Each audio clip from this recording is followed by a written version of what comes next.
Man are not in his league. That's 1 in the EFL, 2 in the FA Cup, 4 in the Premier League. All goals came in a time of need. Man, you through from the last 16. It's a 4-bar, not a hot 16. Scott McTominay with another goal must be good for the self-esteem. Whoop!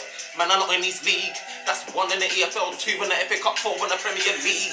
All goals came in a time of need. Man, you through from the last 16. It's a 4-bar, not a hot 16. Scott McTominay with another goal must be good for the self-esteem. Whoop! Man are not in his league. Man are not in his league. Scott McTominay with another goal must be good for the self-esteem. Whoop! Yo, we're back again with another one. This is the OT99 Banter Room, where opinions get shared and smoke gets served. Woo! Yo, it's Manchester United 1, West Ham 0. Albeit we scored the goal in extra time. Look, I'm happy that we're through to the next round. So we've made it through to the quarterfinals. It could be a host of clubs. There's still some big clubs, you know, who we may potentially face. You know, we've got a host of teams like Leicester still in it. We've got City still in it. You know, we've got some big boys still in the FA Cup. And you know what? For us, Manchester United, it's a trophy that we want to win. We want to win any trophy. You know, I think for us, you would have heard it in the Oddy presser. Us getting to that next level, that next stage is us winning trophies. Winning any trophy. So it don't necessarily mean it has to be the Premier League. I mean, it could be the FA Cup, it could be that, or it could be the Europa League Cup. But we do need to get that feel of what it means to see something through to the end. You've seen it in a number of our games. You know, we can't seem to close out games. It's a mentality thing. And if we can get to that stage where we can close out tournaments, you know, hopefully you would have closed up games leading up to closing up tournaments. And you know what I mean? Hopefully that will lead to getting titles in the cabinet again with this team. I think it's important, man. I think we do need a trophy, albeit if it's FA Cup. I feel like we need to win something, man. So we've just taken another step closer to doing that, you know. So let me get onto the game. So obviously it was 1-0. Scott McTominay came off the bench to seal that goal. And you know what? I'm liking what Scott McTominay is doing, because obviously what he's added this season that he didn't quite have last season or the season before that or any other season was goals. He's added goals to his game. And I think that's what we miss in midfield. Outside of Paul Pogba, central midfielder, there's no one that you can say, you know, is getting goals, you know, before these guys, you know, you had your Carricks that would pop up and get a couple of goals here and there. Obviously, Scholes was banging in goals here and like left, right, and centre. But we need a guy that can, you know, in the midfield, especially with the amount of games that Scott McTominay get and Fred gets. It will be nice, you know, to see them get more goals, you know. And you know, Scott McTominay is starting to add more goals to his game. So long may that continue, man. And you know what I mean? It's like Scott McTominay, he's got a lot of energy, you know. People don't quite know what he is, you know. Some say he's a DM, you know, some say he's a box-to-box. But whatever he is, you know, it's good to see that he's adding goals to his game, man. You know, it's good to see that he's adding goals. I still do think that once we sorted out some key areas like centre defensive, centre back, right wing, a DM is also on my wish list, you know, of positions that we need to strengthen. Because when I do look in the midfield, I may have mentioned this before, but I don't quite see a sort of a commanding central defensive midfielder. One can play that position on his own. You know, we've got Matic, who's aging, you know, coming to that, we'll see in that 32, 33 or whatever he is. You know, he ain't quite got the legs to be, you know, playing 4, 5, 6 games in the trot. We've got Scott McTominay, you know what I mean? He's not quite a full DM. He's not quite a full attacker. You know, he has a bit of a box-to-box thing. I know he's got a lot of strength and physicality. But he's not, again, that guy that can, you know, you can depend on probably throughout the whole season for, you know, creativity or goal scoring threat. He's doing that this season, like I said, and it's good. And hopefully we can depend on him some more to get us some more goals. But I've always thought, like, you know, the central defensive midfield position needs strengthening. So, you know, when we're going with, you know, Fred and McTominay, it doesn't need to be Fred and McTominay, it can just be one of them, and we can play someone creative next to them, like, you know, your Pogba's, because obviously he's not, you know, or when he's fit, match fit, and when he's on form, Pogba, he can play that role well, where he can get forward but also track back. You know, he can do a bit of ball winning here and there, but naturally he just likes to do his thing and roam and support attacking play. So we do need someone who's sitting next to him to be complete, you know. And I feel like Scott McTominay and Fred work well when they play together, rather than them playing in isolation with another player over the course of a season. I think they can have good performances, you know, here and there, pockets of good performances when they're not playing together. But overall, I think their strength comes when they're playing together. But Scott McTominay, man, shout out to you, man. You did really well. You got us out of that hole. I didn't want the game to go extra time, but you know, it was just a flat game. And in all honesty, in fairness to Manchester United, Moyes boys didn't come out to play. You know, at times they had 7, 8 guys, you know, defending at any given time. You know, Dean Henderson probably didn't make a save in that whole match, and that just goes to show the intentions of Moyes and West Ham. You know, they're creative players like Ben Rama and all of these guys. I know Antonio was injured, but there were some of these attacking players that they could have brought on much sooner in the game to have an influence. You saw when they made those substitutions later on in the game, West Ham were getting a bit more into it. It just begs to think why they didn't make those subs earlier, but it's, you know, it's all the benefit for us at the end of the day. So, you know, Manchester United though, attack-wise, we struggled to break them down again. You know, we had Greenwood, Martial and Rashford. We struggled to break them down, man. You know, and it's been a consistent thing, you know. You know, teams that play a low block, you know, Man United struggled to break them down. We had Donny van der Beek instead of Bruno. Bruno got a rest, Luke Shaw got a rest, rightly so. And Donny, man, I was hoping that he could provide that creativity, you know. But at the moment, we're not seeing the Donny van der Beek that we did see when he was playing for Ajax. When he was playing for Ajax, you know, he was creating goals, he was scoring goals, he was playing, you know. But at Man United, it just seems like he's a bit timid, a bit scared. I feel like he needs a lot more arrogance in his game. I think he needs to command the ball, say, give it to me. Do you know what I mean? Let me handle this. Like, let me, you know, you're in a pivotal role, you know. You're like, that hole, what you're playing in is pivotal. I mean, I've always seen that as a luxury role, and not many teams like to play with that role, with that position, you know. It's a luxury role, man, if you're not pulling your weight. Do you know what I mean? If you're not pulling your weight, you tend to be playing with, you know, 10 men on the pitch, because, yeah, you know, it's just one of those ones. So Donny, you know, I do wish he had more game time, and I know it's not easy when you're not playing like consistently, because you do sometimes need a run of games to get into form, you know, to, you know, get up to speed or whatever it is like that. So I'm not going to be too harsh on Donny, but I just want him to grab his chance when he has it. So it's just like more rooting for him. When you get this opportunity, Donny, you want to be making sure that you leave an impact, so that you're giving Ollie a headache, that, you know, come the next game, that he's struggling to think, you know, how he fits you in. Like with Pogba, you know, for Man United, he's being played out wide sometimes, and it's not because that's his best position for Manchester United. It's just for the fact that because he's been performing so well, Ollie has a headache. He has to put him in a team. So he has to play Scott McTominay, Fred, and Pogba at times out wide in a week. And I want Donny van der Beek to be giving Ollie that same headache, you know. You know, we've been seen to be playing guys that matter out wide, you know, and we're playing Pogba out wide. I don't see why someone of the technical ability of Donny van der Beek can't operate in that position at times. Do you know what I mean? And I feel like whatever he's doing in training, whatever he's doing when he's on the pitch and he gets that small game time, he just needs to up it up a bit so he can give Ollie that good headache, you know, that good headache to think about. But you know, on a positive note, I feel like Telles, he had a really good game.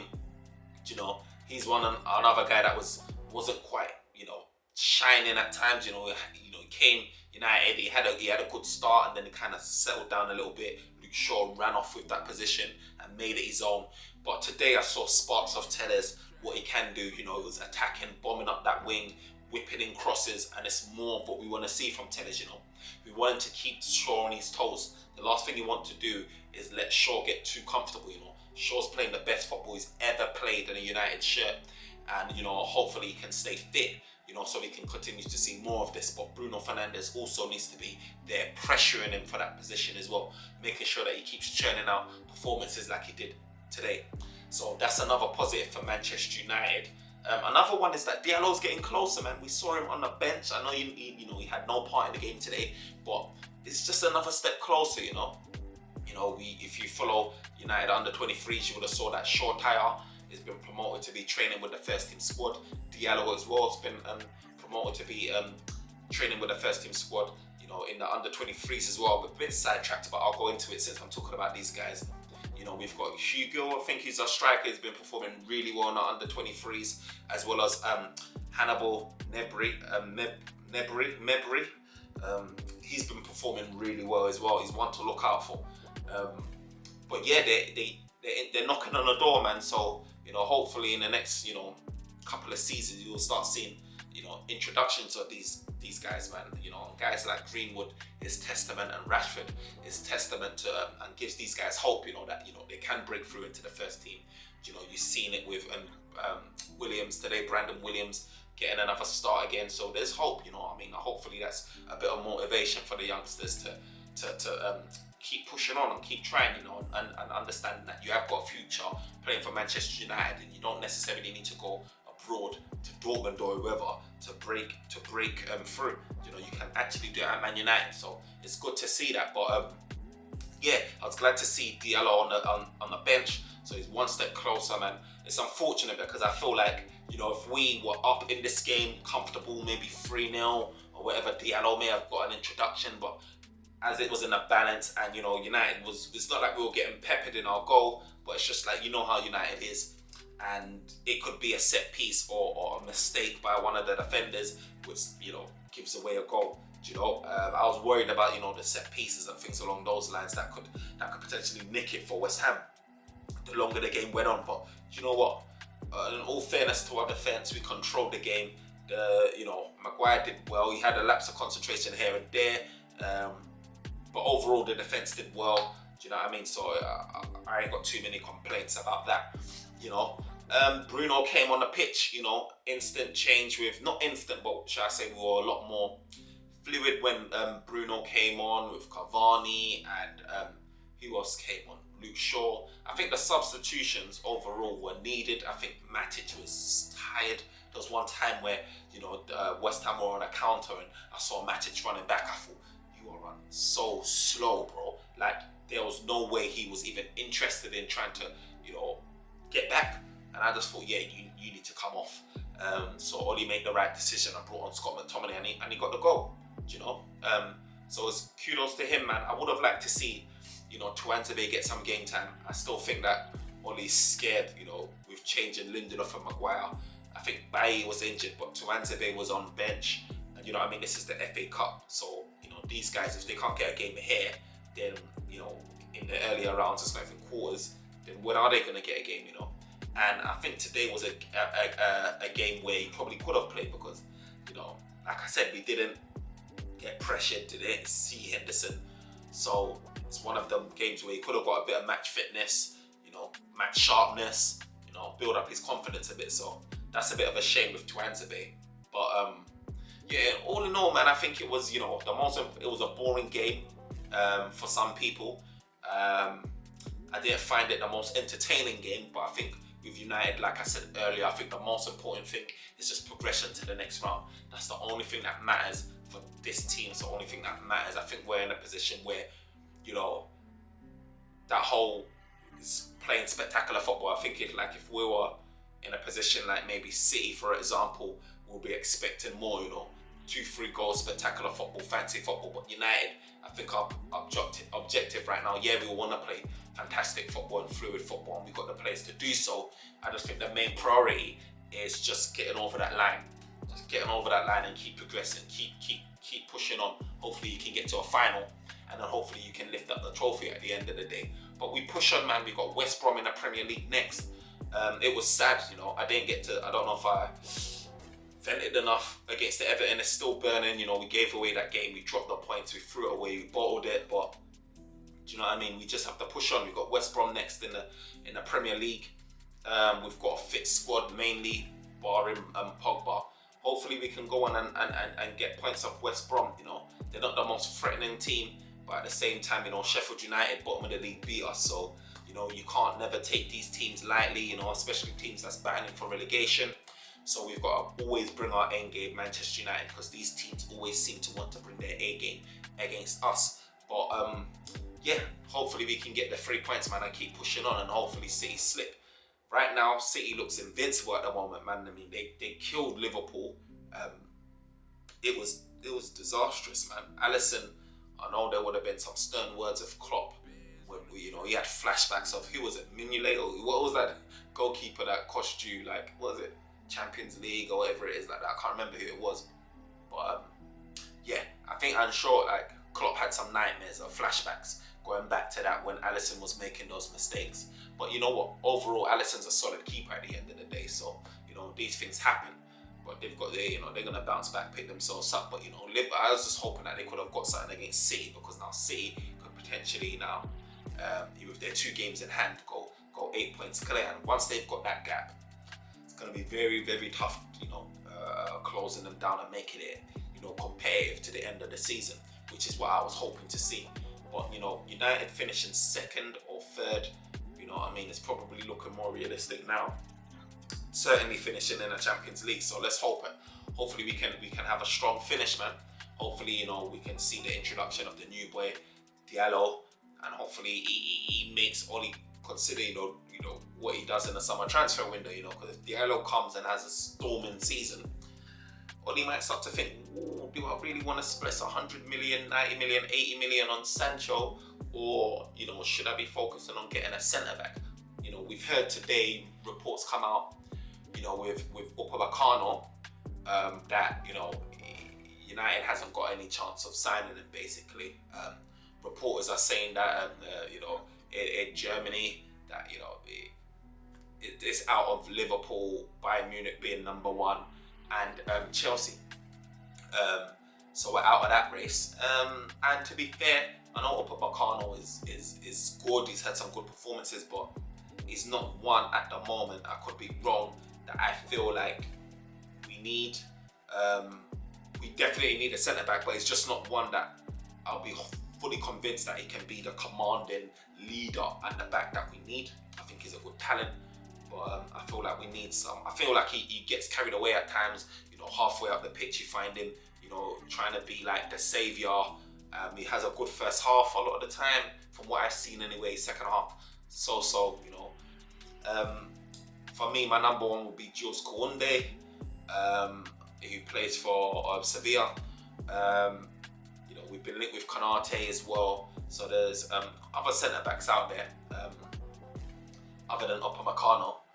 But I prefer Jules Kounde. I know he's got a height issue, but you know, we've got Maguire to be winning those headers. I think Kounde will be the perfect match for us. But you know, we'll see. It's whether Man United is willing to splash that much money on, you know, a centre back, especially if we're still trying to get Jadon Sancho, you know, or a right back, you know, cover or replace, or right back cover from Wan-Bissaka, or you know, if any other superstar becomes available. Who knows what's going to happen with Haaland? Maybe Dortmund may want to cash in, but I doubt they're going to want to sell Haaland and Sancho in the same window. I also doubt that RB Leipzig's going to want to sell Konate as well as Upamecano in the same window. So we just have to see what happens, man. Whoever's available, you know, what the budget's saying, you know, where we finish in the league, you know, whether we win a competition that might add additional money to our kitty, you know, who we manage to sell, like Pogba, you know, is he going to go, is he going to stay in this transfer come summer, and with what's happened with COVID, you know, teams have only got weaker in terms of their financial position and strength, you know. If teams weren't willing to spend that type of money last season, it definitely ain't going to be looking to spend that type of money this season, especially with no, you know, ticket fans in the stadium, no ticket sales.